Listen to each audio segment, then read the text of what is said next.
Who would have thought that I would find Uganda in this forest at this early hour of 6:47 a.m.? Yet there it was.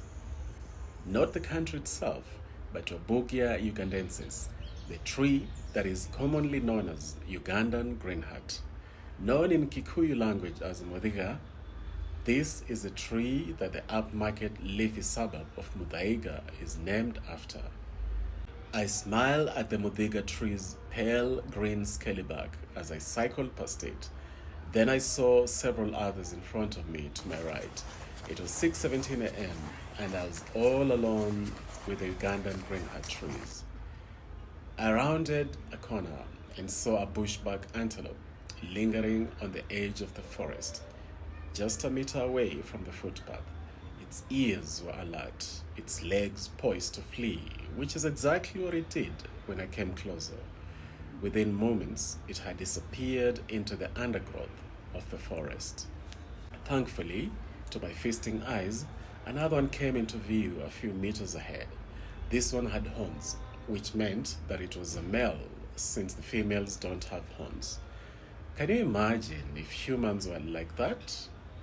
I would be tugging at my right horn at this very moment. Thank God he saw it fit to deny Adam a pair of horns, even as he bestowed them on bushback males.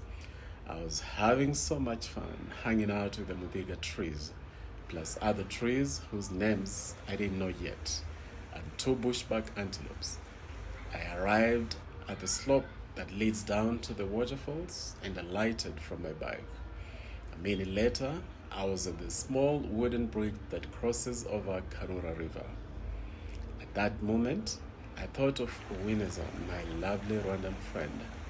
She would love the gently rustling sound of the river. Like me, she likes the sound of rivers, the march of ants across a footpath, a lone dew on a lone dry leaf, the jolly chirp of an unseen bird, plus the sights and sounds of nature that can be found in Karura Forest. As I once wrote in one of my poems about Karura Forest, even the dry leaves on the footpath will leave your soul wet with joy.